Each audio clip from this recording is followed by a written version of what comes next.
And the one I've been really waiting for is our next guest, Phil Gruber. Phil, we've been waiting for you. Oh, Where have thank you you. been? I didn't realize I had my hard hat still on. My Well, original NASA hard hat. Oh, Scott, don't go. Hey, Alan, how are you doing? Phil, we don't need to go into too much of our background, but I've known Phil ever since I walked by a restaurant on East 6th Street and he said, "Hey, who are you?" And then we realized there was all this metaphysical, cosmic information we had to trade back and forth. And I'm happy you're here today. And I'm happy you're here today, too. You were the best man at my wedding, and you still are the best man in my book. all right, Look at all this light coming out of my head. I know. Oh, oh no, it's the chandelier behind me. Can everybody see me okay? Yes, we can see you more than okay. You're okay. Phil also produces the higher consciousness events once a month. You want to mention that a little bit? We'll mention that I've been doing a lot of webinars, and I'm much more comfortable with the Zoom format now. So I've been doing webinars from here. By the way, it's here in Singapore. It's 3:40 a.m., 3:40 in the morning. That magic time. What do they call it? That Brahma. What do they call it again? There's a special name for that. Oh yeah, Brahma Marathon. All right, That people, they special get up magic and do a time. special meditation, right? But let's talk Yeah. about your work in particular, because you've really broken down the contact experience. I mean, Grant was great. Did you hear my conversation with Grant Cameron? Absolutely. It was great seeing you and Grant. And I love just watching Costa and Scott. Mhm. Just really amazing, amazing conversation there. It's been But just go, incredible. no, but go into the detailed accounts of what contact is on many, many levels of consciousness, because you presented a paper like 2 weeks ago where at first I said, what is he talking about? And then I realized how ingenious it was in how the DNA holds information of the contact so the conscious mind can receive what's been perceived by the unconscious mind. So do you want to present that today? Sure. Ultimately, everything is about the DNA. Ultimately, everything is filtered through the DNA. Contact is always happening. Our higher selves are always in contact with us. It's to the extent that we can process, we can translate and transduce that consciousness, okay, of ourselves in the higher dimensions, in the higher harmonic universes. And it's all ultimately about the DNA. And I will tell you, for clear contact to happen, and if you want, I'd like to talk maybe a little bit later about the differences between channeling, conscious channeling, trance channeling, symbol code implantation, and telepathy, I think like we did a couple of weeks ago, because Right. I think a lot of this contact is coming through channeling. And for people to really understand the channeling experience, I think there's a lot of levels of detail that need to be understood. But ultimately, as you said before, everything is ultimately filtered through the DNA. DNA is like the universal translators and the transducers. Right. I just want to do a brief introduction because I don't think I really did introduce you, because Phil Gruber, my friend, former roommate. First of all, I want to say you inspired me to go out there on the circuit and start lecturing. I said, Phil, how do you do it? And you said to me, you just open your mouth and start talking about everything you know and studied. It just starts to come through you, and it's sort of beyond the preparing and thinking. You just let yourself be a vehicle, and you inspired me to do that. So thank you. Otherwise, I probably wouldn't be here talking to you. But you are a metaphysician, so you look at the contact experience in terms of multiple dimensions. And when people say multiple dimensionality, there is a prerequisite for that. And that was the study of what Blavatsky and other people brought in as occult knowledge. But we don't have to call it occult anymore.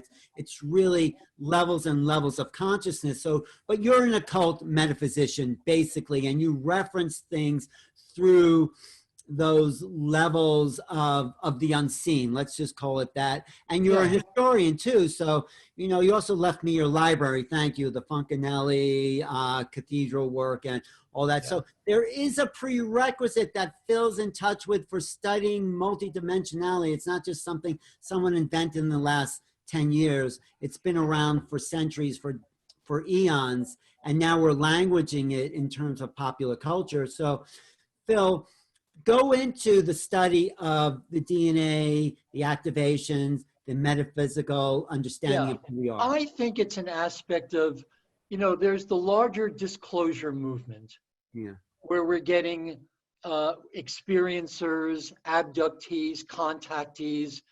There's another aspect of the disclosure experience, or what we call disclosure, where we are really learning now more of the mechanics of how these things happen. We're learning more. The information is here about our true history, our purpose for being here, the purpose for our creation. And I think this contact movement and the experiencer movement, there are reasons that people are chosen for contact. There are reasons that certain people are being contacted. And contact is coming in many forms, like I said. For some people, it's channeling. It could be conscious channeling, where there is no disassociative state. In a full trance channeling, there is a full disassociative state. In true conscious channeling, there is no separate. There is no what do you call it? A disconnect.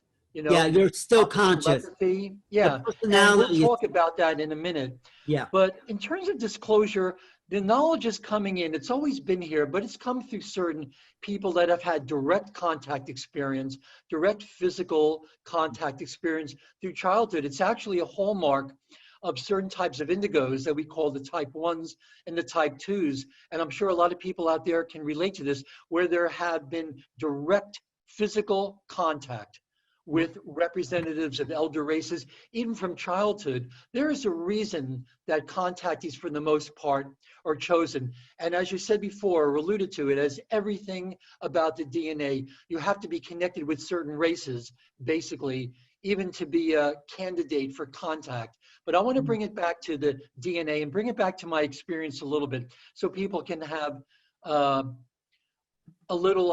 idea of where I'm coming from. Wait, can I Basically, just interrupt? Can you throw in there, when you go through it, the apparitions, the Mary apparitions that happen worldwide? Because I think they're another form of that. So go ahead. I was just wanted no, to throw. exactly. I'll talk about anything you want to talk about. I'll Well, talk about the Mary apparitions and the go into visitations what you were now. going to say, and then we'll throw that in Yeah. later. Part All of the disclosure movement is what's being disclosed now is a lot more about our true history, the true history of the human race, the human lineage, our history as angelic humans, the reason for our original creation, why the indigos have come. Contact is a multi-level, tiered, multi-leveled experience. And to understand our true history, where we come from, why we're here, what we're here to do, what our contracts are, the original purpose for our creation, we begin to understand why the Mary phenomenon, why the return of the divine feminine, the indigos, understanding the mechanics of who we are, where we come from, our true history. Okay, Which, give us the true history, Phil. Give it to us. okay, here we go. What do you call it? Buckle your seatbelts in. We're going to talk about star seeds, okay? The original human design. And this gives us the background for the contact experience, okay? The original human design itself is of extraterrestrial or angelic origin. Originally, human beings were created in what we call the fifth dimension, the second density, dimensions 4, 5, and 6. That's why it's very important. Again, as I said, as part of the disclosure movement, we're learning more about ourselves now. We're learning what makes us human and why we've come back. And most of us have chosen to come back at this time. I will tell you right now, I'll be very frank and candid with you and everybody that's listening to us right now. I believe that everyone on this call, has chosen to be here. I don't believe that all Earth humans, usually when they detach from this body, when their consciousness detaches, when they pass over, when they transition. They may go into some of the lower mid-astrals as we've come to understand it, but the reason you come back for successive cycles of incarnation is because you're forced to. If you haven't cleared X amount of your karmic miasmic blueprint or imprint, that residual karma that you haven't healed, you're anchored here. You're magnetically pulled back to the earth for cycles of incarnation. I think, Alan, we've all chosen to be here. I think we've chosen our parents. Listen, a lot of souls that start the incarnation process or start the fetal integration process, if they feel that their mother or their parents haven't done the clearing they've needed to do, they will start the fetal integration process within those first 8 cells. But then if their mothers especially haven't done enough clearing, they're going to turn back and go back to where they came from. Here on the earth, this is manifested as stillbirths, miscarriages, abortions, and yes, they are tragic events, but realize that these decisions are made on the higher levels. I want to talk about the 1111 right now because it's very, very important. I think a lot of people out there notice the 1111 on the clock, and this is very, very important to understand too. I think we were very fortunate by choosing our parents. Read the Pistis Sophia.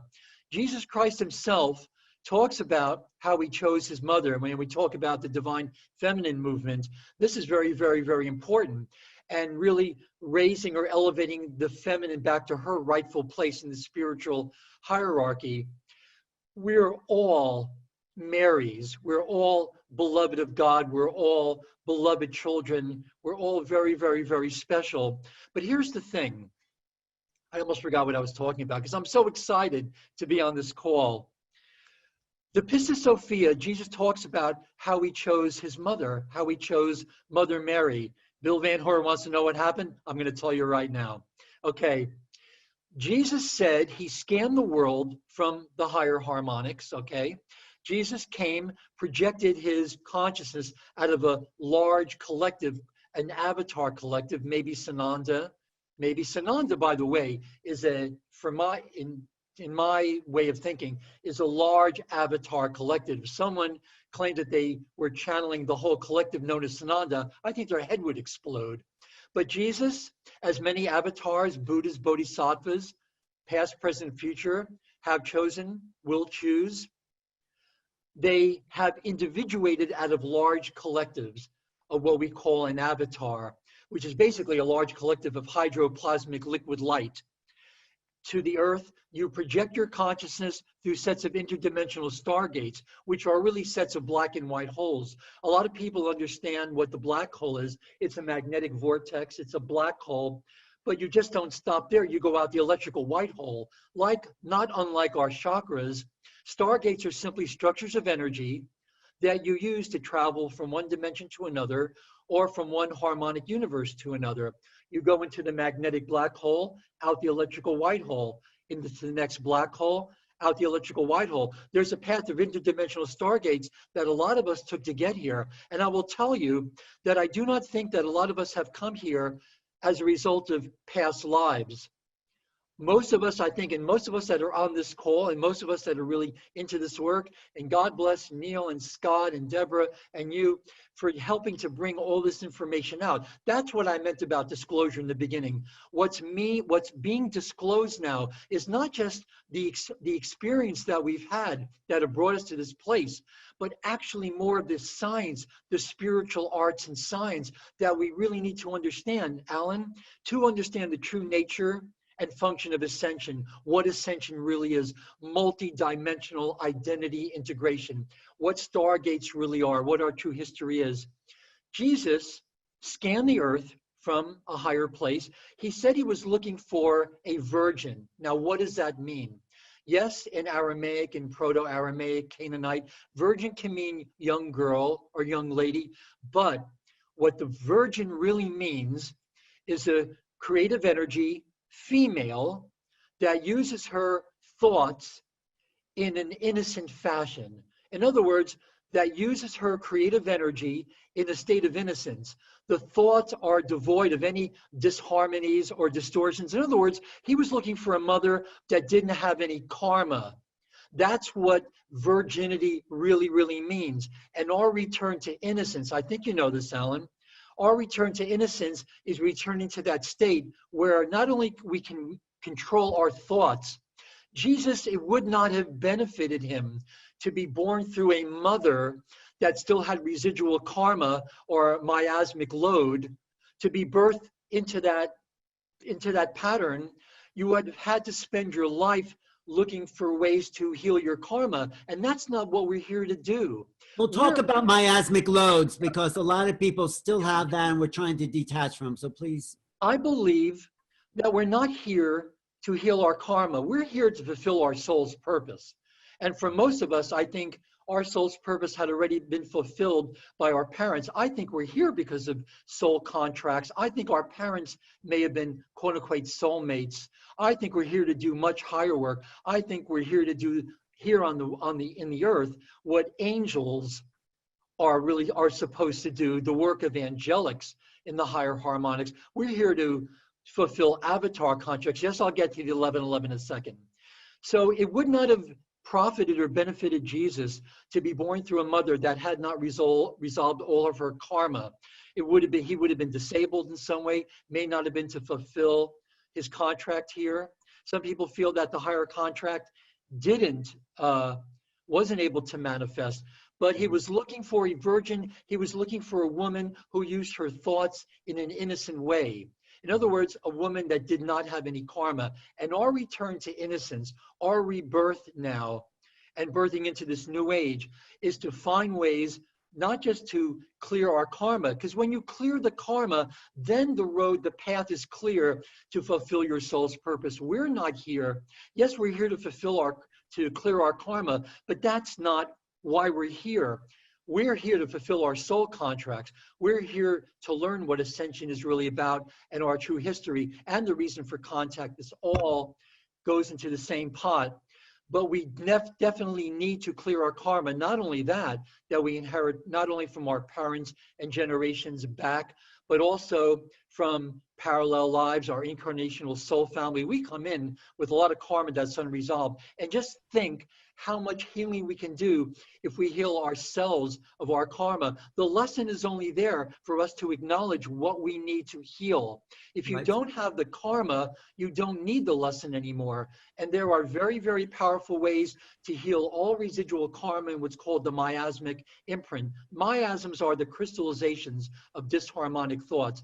And those crystallizations, all thoughts will crystallize as the DNA or in the DNA. DNA is really a crystallization of thought forms, and we are the hologram projected by our thoughts, by our DNA. If you have distortions in the DNA, and I know this is what you wanted to get into, but if you have distortions in your DNA as the transducers and translators as they are, you're not going to get the information clearly, okay? You have the double helix here. You have an electrical and magnetic helix. You have 12, you have magnetic code, you have base codes, acceleration codes. We don't have to get into that now, but we will get into that in the next contact webinar. Right. But when the helix, the shape of the helix is distorted, you're not going to have the nucleotide base pairs. I know this is seeming going really fast, but everybody's— No, it's okay. We'll have to watch it a couple of times. Go ahead, keep going, and get to the 11:11 too. Okay. You have the nucleotide base pairs. You know, those ladder rungs in the oh, now I'm slowing down. This is good. The ladder rungs in the DNA are hydrogen bonds. Me and Alan love this. They're hydrogen bonds, okay, where the nucleotide base pairs are. Basically, you have electrical and magnetic codes, one helix magnetic, one helix and electric, okay? Electric and magnetic, magnetic and electric, electric, magnetic, magnetic and electric. That's very, very good. But with karma, karma ultimately manifests as sort of black crystallizations in the DNA, which distorts the shape of the helix. Because a lot of the ascension process is the DNA strands coming together, helixes coming together, and DNA strands coming together, creating that fusion and that creation of this unbelievably beautiful blue photonic light that accelerates the the oscillation rate. That speeds up the oscillation rate of all the particles in the body, moving us from carbon to carbon silica to liquid light to living light. It distorts the shape of the helix. So now instead of electrical and magnetic, magnetic and electric, you have magnetic and magnetic, electrical and electrical, and now the helixes can't come together. There's polarization now, okay? When the strands and the helixes and the strands are meant to come together, okay? Now, here's where it happens. The hydrogen bonds, those ladder rungs in the DNA, they're red. They present in the red spectrum. So if you want to have the true exodus, if you want to escape the bondage of Egypt or the bondage of our three-dimensional electromagnetic bodies, biological bodies, you have to do what? For the helixes to come together, there's breaks in the hydrogen bonds where the helixes come together. You have to part the Red Sea. You see, when you part the Red Sea and part the hydrogen bonds, the helixes come together, then the strands can come together, the fire codes can be released. There are levels and levels of this information that are absolutely stunning. Now, the 1111. I believe that most of us, certainly most of us on this call, have not come here because of past lives. Past lives, I think we confuse past lives with our incarnational or soul family, but I think a lot of us have come, well, I think all of us have come from the future. What a lot of people don't realize is that the higher dimensions to our perception here, what happens in the higher dimensions happens in the future. The angelics are our future selves. We are the past lives of our future selves. When angels have past life therapy, it's us they're contacting. The angels are our future. Heaven is the earth's future. Those of us that can make it here, yes, the future is paradise. Those of us that can make it here, I'll explain what happens in a second, but I think a lot of us have come from the 11th dimension. Here it is, the 1111. The 11th dimension, the 10th, 11th, and 12th dimensions are what we call in harmonic universe 4. We believe in a 15-dimensional time matrix, where there are 15 dimensions. Within a time matrix, consciousness is dimensionalized, okay? Outside of a time matrix, you have non-dimensionalized cosmic consciousness. This is where the Ascended Masters are, okay? Where there are cosmic seas of non-audible vibrational sound. But when you come into light, and where light language starts, is in the 15-dimensional time matrix, you have 5 harmonic universes, each composed of 3 dimensions: 1, 2, 3, 4, 5, 6, 7, 8, 9, 10, 11, 12, 13, and 14, and 15. 5 distinct but interconnected harmonic universes, each composed of 3 dimensions. The 11th dimension is in harmonic universe 4, which is 10th, 11th, and 12th dimension. These are dimensions of liquid light. They're pre-matter liquid light. It's pre-matter hydroplasmic liquid light. The true biologies, if you can call it, of the, yes, plasma. We're starting to understand, even conventional physics now is understanding what plasma is, but the dimensions where the avatars are stationed and the avatar parts of us realize that we have parts of ourselves in all these dimensions, in all these harmonic universes. The 10th, 11th, and 12th dimensions are dimensions of pre-matter hydroplasmic liquid light. The true biology of the avatars, the Christ avatars, the Buddhas, bodhisattvas, is actually liquid light. Now, the 10th dimension is, this is the cradle of Lyra, by the way. The cradle of Lyra or Lyra, rockabye baby on the treetop. When the wind blows, the cradle of Lyra will rock. When the bough or the seal breaks, the cradle will fall, and down will come baby, cradle and all. You see, we fall into the bottom of the tree, Alan, but we still carry the imprint of the cradle of Lyra, which is our 12-strand DNA pattern, okay?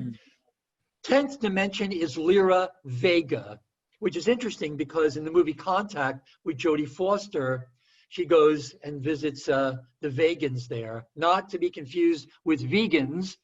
These are the vegans. 11th dimensional Lyra is a place, a planet that used to be called Avion, Avevyon. Now we know this place is Avalon. This is the true Camelot. 11th dimensional Lyra, Avion, or Avalon. And in the Bible, these dimensions are called the rivers or seas of crystal because they knew there was crystal silica.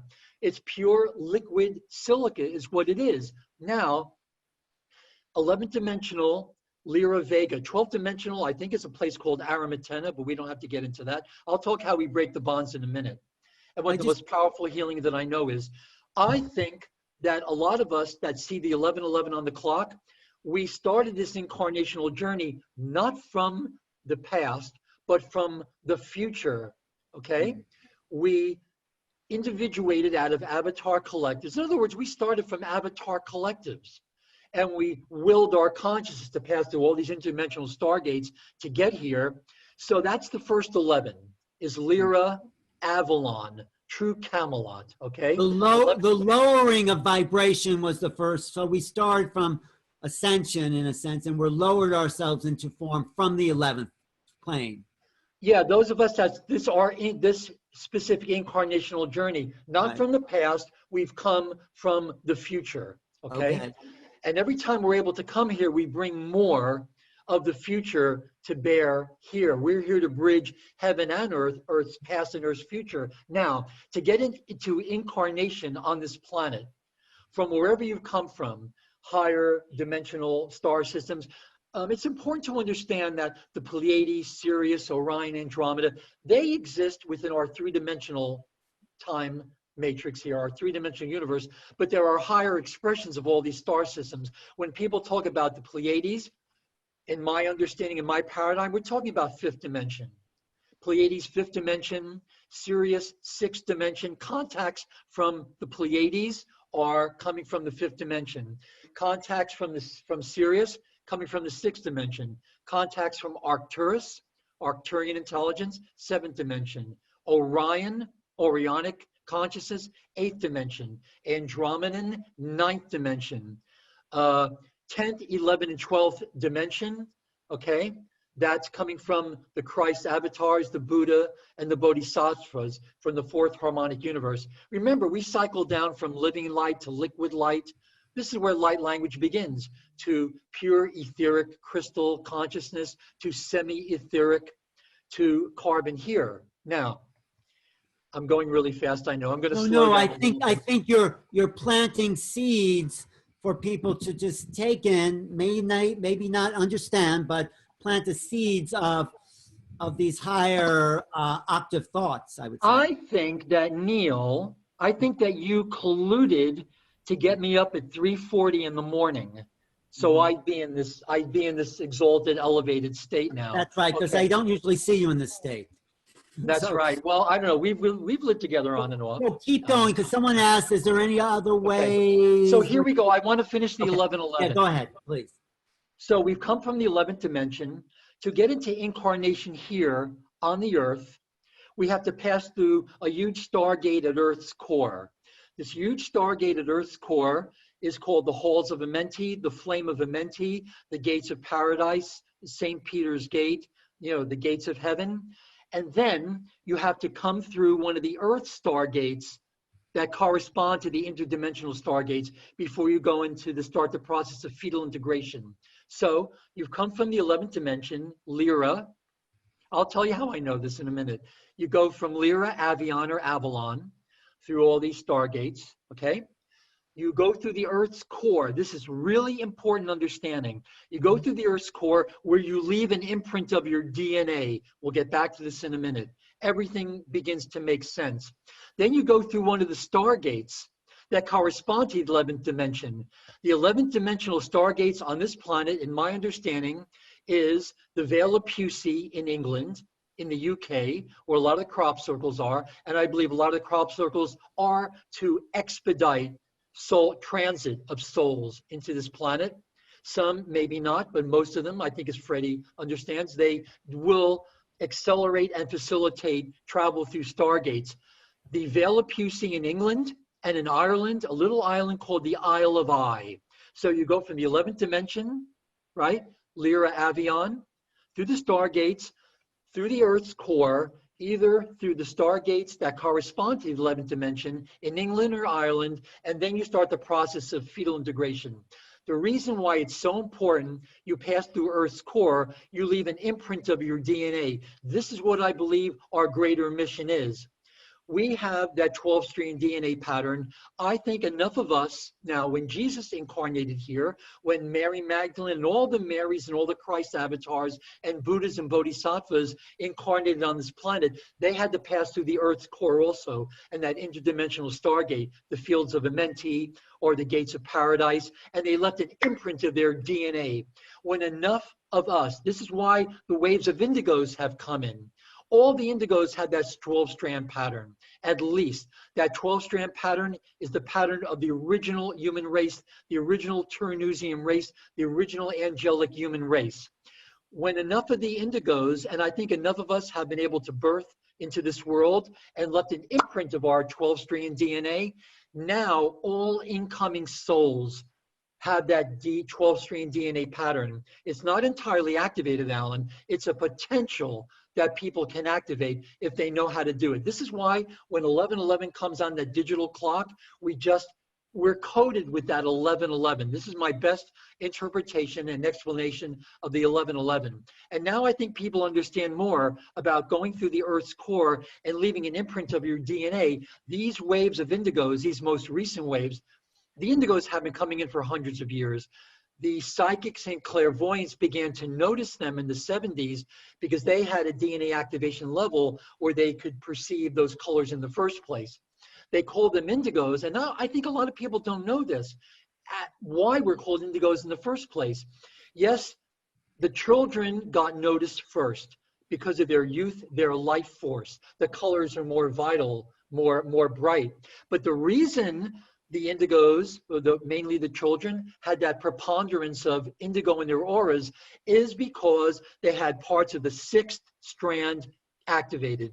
This is one of the keys. Each DNA strand is coded to process one dimension of consciousness. This is very important to understand. So if you're getting information from the 5th and 6th and higher dimensions, you've got to clear the karmic residue, especially out of the 1st, 2nd, and 3rd DNA strands, because ultimately it's going to be channeled through those 3 lower strands. This is why, especially people that channel light language. And remember, all of you out there, everything is light language. We're more used to the channels toning or singing or chanting, and realize that angelics are very, very much like us physiologically, biologically. Their internal organs a little bit different. Their heads are a little bit expanded this way or this way. And this is why a lot of people are getting cluster and migraine headaches, Alan, is because the cranial sutures here, they're made to separate our brains, our cranial vault, our skulls are meant to enlarge. If there's karmic residue or blocks in that natural evolutionary organic ascension process, they're not going to open and you're going to get headaches instead. Right, Okay? because as the pituitary pineal gland expands to get more light, those skull bones have to loosen up in order to... That's right. But you're getting so many questions. Is this path you're explaining, Avalon, going through the Earth's core, the only way to the 11th dimension? Is it something, or is it rather the way you recommend? No, listen, the way we came in is the way we go back. To understand the roadmap of where we started, to understand the anatomy and the structure of a time matrix, okay, and an energy matrix, helps us understand what angels are, what state where they are in the dimensional picture, where our souls are, where the angels are, where the archangels are, where the avatars, where the rishis, what ascended masters truly are. It helps us understand who and what we are. Now, in terms of contact now, and then I'll talk about the DNA. And right away, I'll tell you, for those healers out there or healing facilitators, I think the most powerful healing in this world is the energies of forgiveness and gratitude. Forgiveness and gratitude are sentient, conscious identities, okay? When we think thoughts, see, every thought we think, read the master key, Charles Haanel. it's more useful now than it ever has been. All these teachings we've been getting, all these success programs and peak performance, ultimately, we have to control our thoughts, Right. because all thoughts are impelled by their nature or compelled to objectify themselves. Okay? Phil, we sort of have to wrap it up, but I mean, you're so many Are you people. serious? I thought we had 40 minutes. Well, what time did we start? Anyway, Oh, wow, it's um, 4:25 already. Wow. Listen, I know I just, no, you have something coming up on Portal to Ascension. I'm just looking for that. No, there's so many unanswered questions. I just want to say to Anne, I don't think wherever we incarnate is a mistake. Wherever you incarnate is supposed. listen, Oh yeah, if you can copy and paste these questions, I yeah, will do my best to answer them. If they leave their emails on the chat and you yeah. cut and copy the chat, I will do my best to answer all these questions. I know I planted some seeds here, but I will tell you, as far as healing the DNA, the karmic miasmic load in the DNA, which is caused by our improper thoughts, disharmonic thoughts, thoughts that don't honor the law of one and all that kind of stuff. Forgiveness and gratitude. Look at the Emoto crystals. The most beautiful crystals of Emoto are the ones where thoughts of forgiveness and gratitude are projected. Let me speak for one more minute. This is really No, important. please, please. Forgiveness and gratitude. Look at the light. Look at how much light it can hold and light it can radiate. Why? It's the structure of the crystal. Crystals that have no structure can't hold that consciousness, can't hold multidimensional consciousness, can't hold the love and compassion. But thoughts of forgiveness and gratitude, you see how beautiful and full of light and radiant they are. Jesus said to Magdalene, you are the effulgence of light. Why? Because if you become the living embodiment of forgiveness and gratitude, think of it. Look at the Emoto crystal. Every crystal and micro crystal in your body will be able to hold and radiate that light. That's when you become a presence healer. So think of forgiveness and gratitude. It's not about blame, it's forgiving. What do you have to be a clear and open channel for grace, for the Spirit of God to move through you out into the world? And gratitude, read Wallace Wattles' The Signs of Getting Rich. Gratitude is a magnetic force that unites your brain and your solar plexus in the heart space. That's that warm feeling. That's that feeling of gratitude. Gratitude for you, gratitude for Scott, gratitude for Deborah, for Neil, for Scott, for all the people that are coming in on this. Your light language may be toning, it may be singing, it may be chanting, it may be art, it may be poetry, it may be just smiling and giving someone a reason to live another day, to give someone hope. It's the, as Kiara Windrider says, and he's always on our contact panels, the only thing that didn't escape from Pandora's box was hope. Hope springs eternal, forgiveness and gratitude. And and how do you forgive? Make your apology. And with forgiveness, the Pistis Sophia, Jesus said through Mary Magdalene, the soul is declared innocent of all intensifications of karma. And the Pistis Sophia that I recommend is the commentary by J.J. and Desiree Hurtak. I always forget how incredible you are once you start talking, because like you're filtering. I can't believe, I think time is accelerated.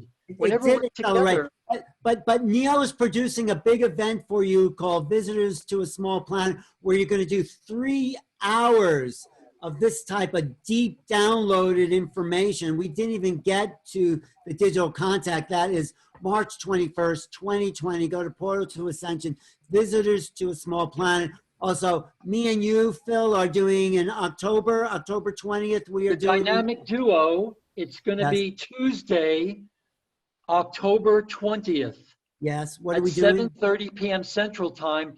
Contact with Higher Intelligence, Part 4. And in this Part 4, we're going to name the names. We're going to talk about the primary agendas of visitor races, the reasons for contact, how to create a contact platform for higher intelligence, and the reasons we're chosen for contact. Okay, but how do people sign up for that Higher Intelligence Conference? That's a really good one. I think they have to contact you or contact me. May I leave my email? Yes, put your email in the chat. And you can contact me at Listen, New if Reality. if you have any questions, please do not hesitate to email me. I will, all panelists and attendees. Okay, Okay. here it is. Yeah, Phil. look for more of Phil's incredible downloaded information. It is This is my inspiring. email, everybody. Listen, you're doing me a service here because if I'm not doing this, I'm binge watching Netflix or Amazon. So Okay, with any questions, Phil we're going to Gruber, copy. 153 at Hotmail. We have to go to our next customer. Okay, Our thank next you so analyst. much, Neil. Thank you so much. These are our portals to Ascension. And Alan, you are the man. Okay, You are the man. thank you, I Phil love you. I Gruber. love you all.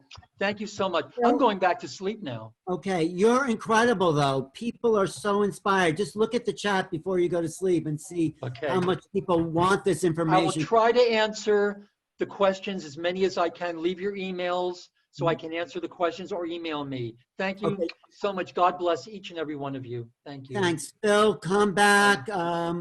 Love to see you soon, and really keep doing the research because we need this information. You're taking us to the next dimension. So Thank thanks. you. Thank you. Thank you. Thank you.